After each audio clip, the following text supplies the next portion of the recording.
Welcome to Tamworth. I'm Anthony Poulton-Smith. Join me on a historical tour of the town as we raise a musical toast to Tamworth.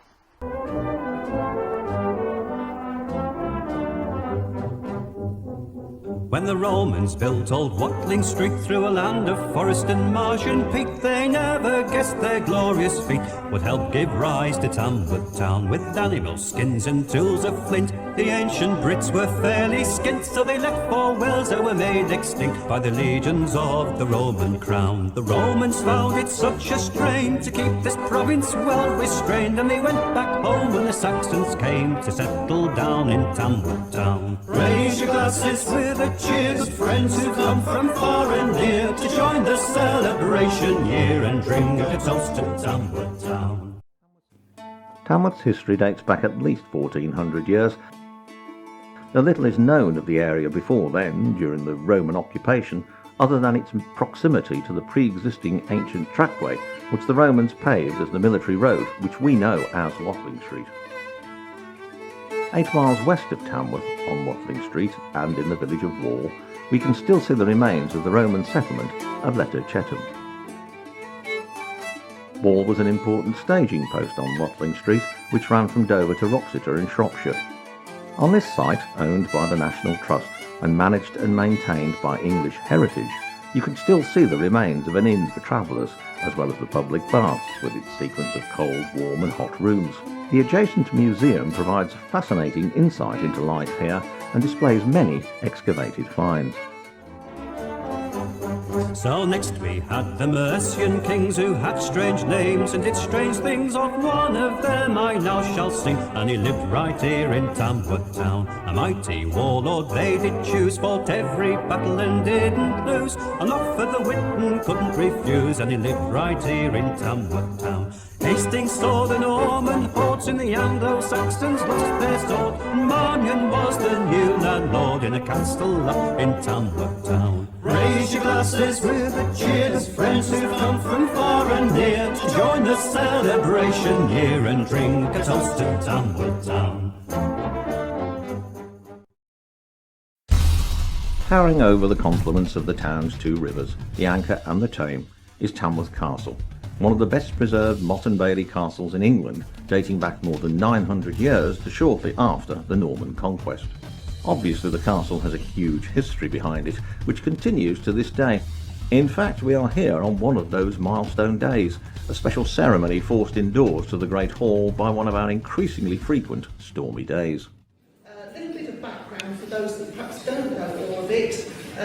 Gibson Canning was a local company that was established in 1846 in Tamworth, and by 1881, when the Natural History Museum was being built, the architect, Sir Alfred Waterhouse, made all the plans, and the commission was for all of the stonework and the architectural terracotta to be made here in Tamworth, because Gibson Canning were very renowned by that time for their skill in producing the terracotta, in particular the architectural items. So if you ever have the opportunity to see the Natural History Museum in London, then know that all of that comes from this little tiny place here in Tamworth, and in particular the Glasgow Road where the company was.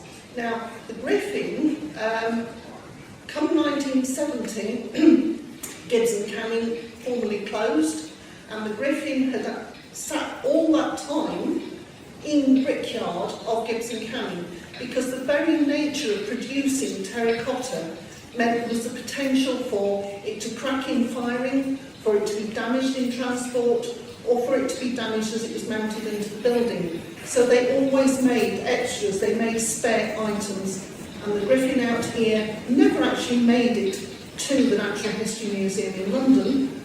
However, as I say, it was in the brick yard, or the brickwork yard of Gibson Canning. So in 1970, when the company formally closed, Tamworth Castle was able to acquire the samples from Gibson Canning, and so we do want to celebrate this because it's a very interesting item, but the fact that it's come back into the castle courtyard is a celebration of Gibson Canning and a celebration of the castle.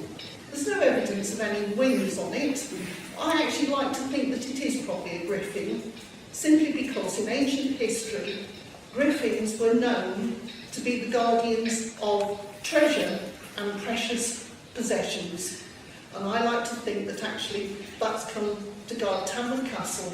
So I would like the house owners to formally unveil the griffin by putting the ribbon for us. Thank you so much. As most of you will probably know, the great kingdom of Mercia, and the capital was here in Tamworth, was effectively split between the two counties of Staffordshire and Warwickshire. So for many hundreds of years, for 900, well, almost 1,000 years, the castle was actually in Warwickshire. But the church up there was in Staffordshire. And it was the church where Offa had his palace. So there were two sets of court rolls, two market days, two things, and the slightly smarter end was here in Warwickshire. In the late 1800s, they actually decided to give the whole of the town. So Staffordshire is just given an extra bit and brought into Staffordshire. But Min and I have been having a little debate about this for our whole office, because Warwickshire would like it back. So that's why I brought my sword, just in case she gets a bit uppity and all that. But the griffin was made in Warwickshire, yes, and the castle was in Warwickshire. So that's why we've got both of us. I think I better just answer the High Sheriff by saying, fortunately for him, Lady High Sheriffs don't carry a sword. So he's being, very butch about it. Yeah. But it is a privilege and an honour, and I really thank Jamie for inviting me to come up here and see this. I've never seen Tamworth Castle, and it looks absolutely magnificent. So thank you. Thank you.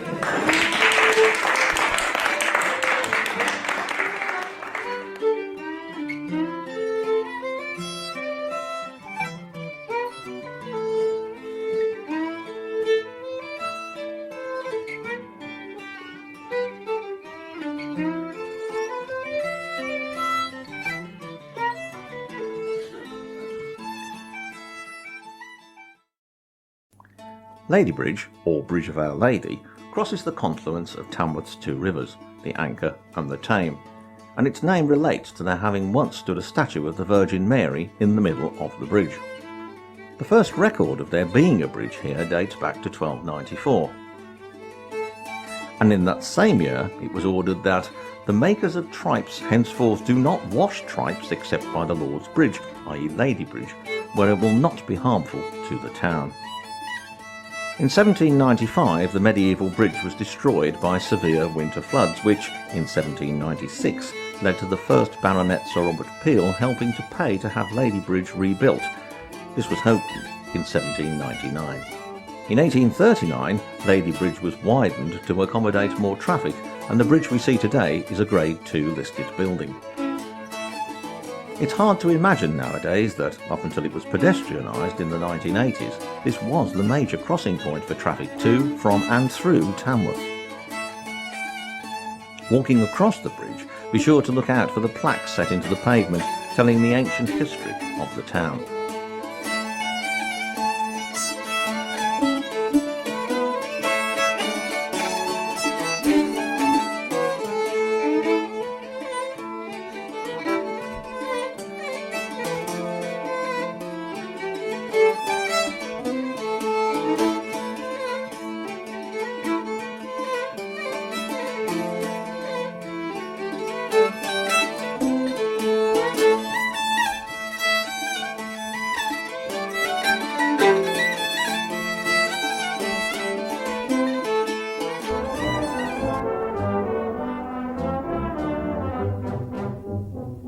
The years passed by and earls and knights built church and halls and other sights, the sort of thing the tourist likes when he walks round here in Tamworth town. The market in Queen Bess's days, pigs and sheep drunks in a haze, minstrel stalls would block the ways and fill the streets of Tamworth town. A charter granted to operate the power of the borough corporate. She gave a school to celebrate the cherry fair of Tamworth town. Raise your glasses with a cheers, friends who come from far and near to join the celebration here and drink a toast to Tamworth town.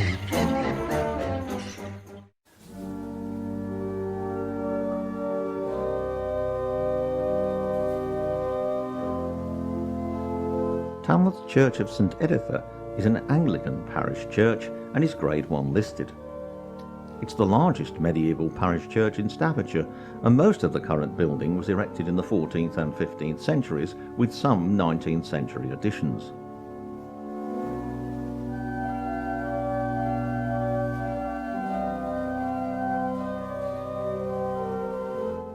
It stands, however, upon the ground where successive churches have stood since the 8th century. And it's during that period that it's thought that Offa, first King of the English, built his palace on the site of what was to become St Ediths churchyard. It's now a garden of rest.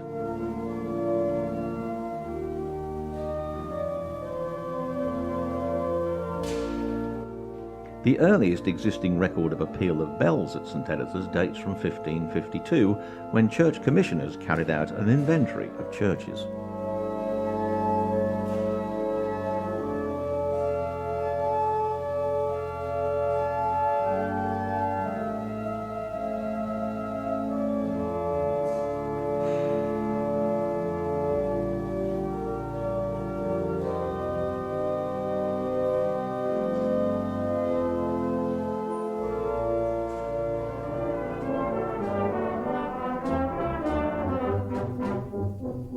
MacGregor, all that Guy recall, built library, baths and new town hall, did many things for the good of all the people here in Tamworth town. When Robert Peel the country led, he quashed corn laws, made cheaper bread. His peelers kept their crooks in dread as they locked them up and sent them down. And so this year we celebrate his birth in 1788, this famous man who sailed the state and represented Tamworth town. Raise your glasses with the cheers, friends who come from far and near to join the celebration here and drink a toast to Tamworth town.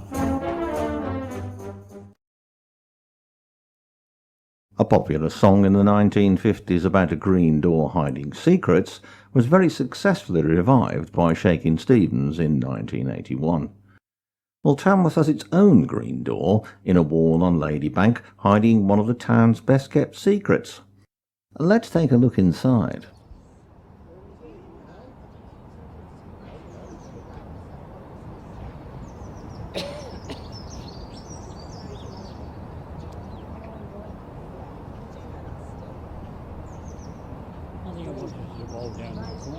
Oh, yeah, that corner. Yeah, down there. Oh, that's it.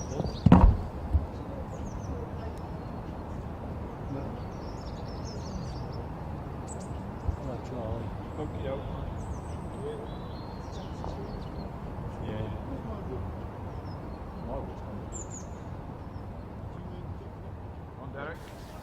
I'm Steve Stratford, current president of Tamworth Castle Bowls Club. Here behind me you can see the members having fun playing bowls. This club, or the green should I say, has a huge amount of history. It dates back to about 1814 when the owner, Lord Townsend, owned the grounds and the castle and the hotel. He later sold it to Mr. John Robbins, an auctioneer from London.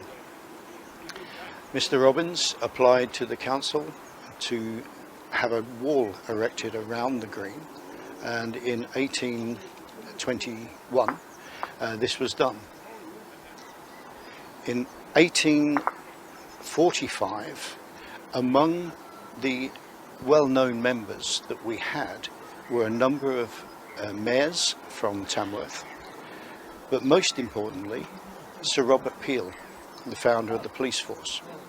He was a member of this club for many years, even while he was the Prime Minister.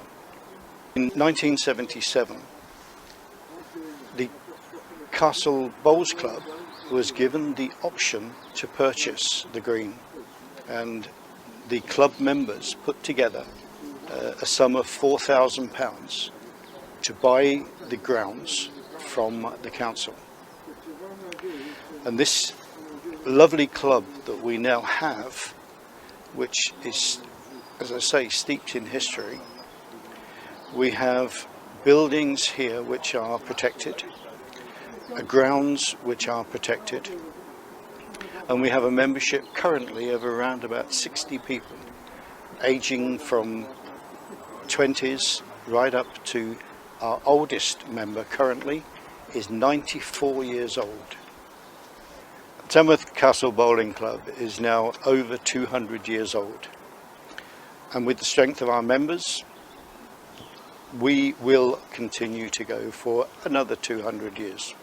And we're so looking forward to playing bowls every season here in our beautiful, beautiful surroundings.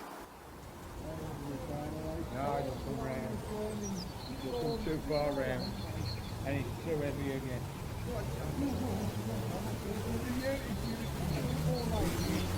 My name is John Summerfield. I'm a member of Tamworth Castle Bowling Club, and my wife and I joined this club in 2006, and she was the first lady member of this club. And due to this lady member being started here, one or two of the older members, they didn't want lady members, so one or two was packing up the club. Robert Peel was a member here 200 years ago, and so we decided to join, and that's why she was the first lady member, and her name was Iris Summerfield.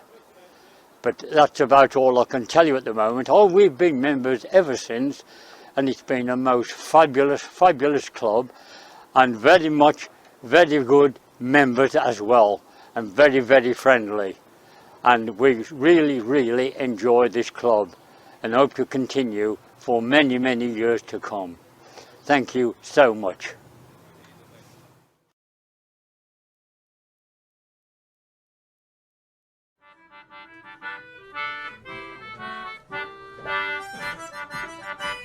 Hidden away up in the church tower lie the ringing room and belfry, but it's no mean feat getting up to them. St Ediths is home to one of only 2 examples in the UK of a church tower double helix staircase.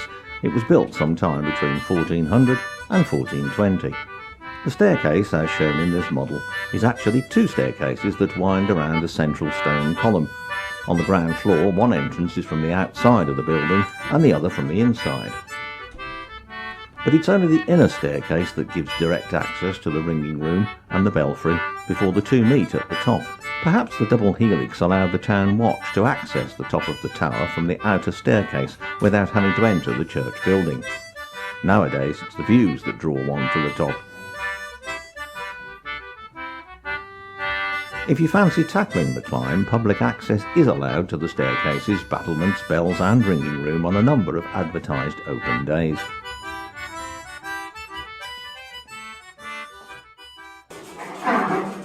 Situated in the ringing room is a practice dumbbell on which learners can be taught bell handling and more experienced ringers can practice what are known as methods.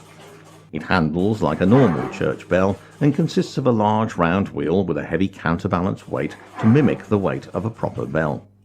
The dumbbell can be attached to a laptop to produce a simulated sound, and for more advanced ringing, the computer can simulate ringing on any number of bells, so you can practice on your bell while the computer simulates the others.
So we wait for the next time. So we wait for the next wave to come, and then it's everybody wear a mask again. Right, we're going to bring down.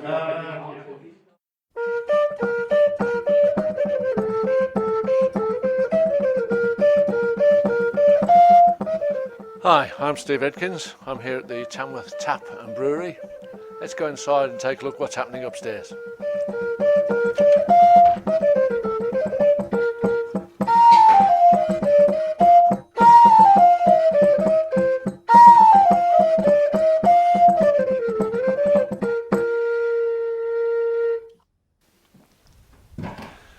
So here we are at the top floor of the Tamworth Tap and Brewery, the new venue for Tamworth Folk Club. Oh, how I've missed you since you've been gone.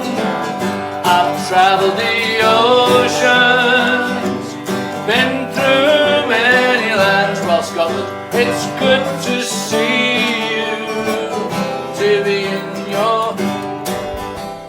There's always been a folk club in Tamworth, ever since the start of the folk revival in the early 60s, when Ian Campbell ran a folk club at the Castle Hotel, before they moved off to Birmingham to create the world famous Jug of Punch Folk Club. We continued at the Castle Hotel for some time, and since then we've moved to various venues in and around the town, including the Three Tons, the Globe, the Jolly Sailor, the Queen's Head, the Gamecock, Bold Hall The White Cockade. Oh, it's true he loves enlisted, and he wears a white cockade. He is a handsome young man, likewise a roving blade. He is a handsome young man, just right to serve the king. Oh me very, oh me very, oh me very, oh me very, oh me very heart is aching, oh for the loss of him. And since 2021, we've been here in this magnificent 16th century ex-manor house right in the heart of Tamworth. So we look forward to welcoming you the first and third Friday of any month.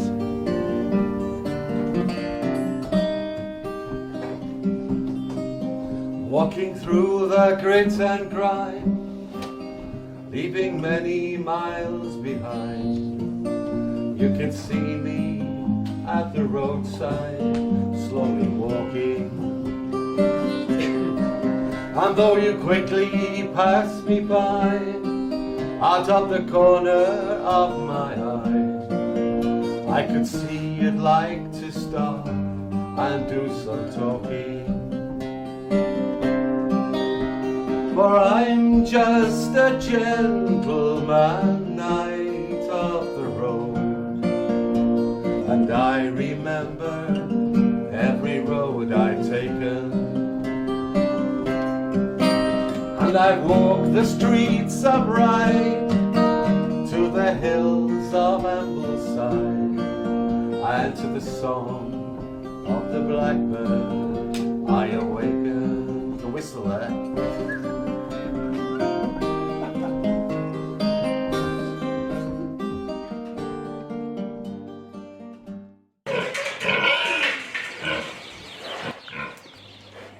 One of Tamworth's claims to fame is the now rare Tamworth or Sandyback pig. Of ginger to red coloration, the breed originated in Tamworth's neighbouring village, Drayton Bassett.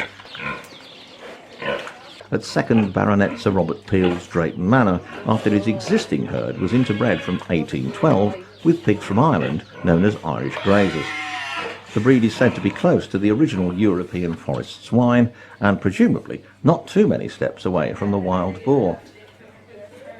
In 2015, in the breed's honour, Tamworth Borough Council's Arts and Events team, with funding from Arts Council England, set up a community art project for schools, community groups and businesses to create 15 3-foot by 3-foot wood and metal sandyback sculptures. Recently restored during the pandemic, these are once again sited at prime locations across Tamworth and aptly named the Trotters Trail Pigs. Look out for them when you visit the town.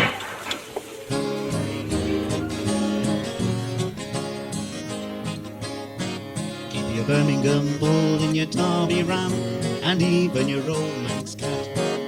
But Tamworth has the finest pig, the noble sandy back.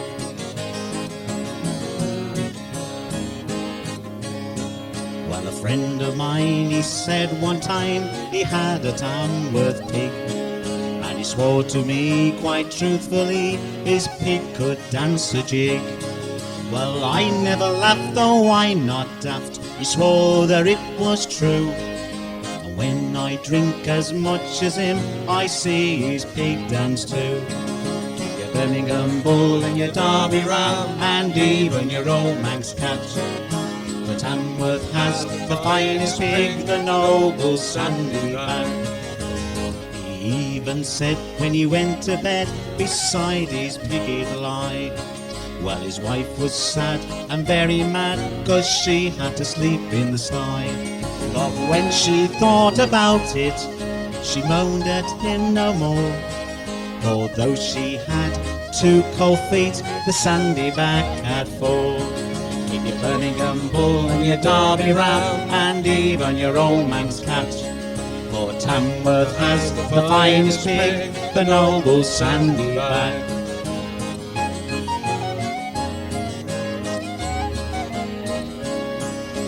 Birmingham bull and your Derby ram, and even your old Manx cat. Tamworth has the finest pig, the noble sandy back. So castle, pigs and history stars, farms and mines and motor cars, unsung heroes in public bars, they made the name of Tamworth town. From the Watling to M42, map of Tamworth grew and grew. The sandy backs they saw it through and made the name of Tamworth town. The sands of time run freely yet, for good or ill the cast is set. Let's drink our fill and not forget what made the name of Tamworth town. Raise your glasses with a cheer, there's friends who come from far and near to join the celebration year and drink a toast to Tamworth town. And that concludes our whistle-stop tour of the history of Tamworth, a heritage trail you can follow using one of these leaflets. Pick up one when you visit and see some of the other places, many other places that Tamworth has to offer.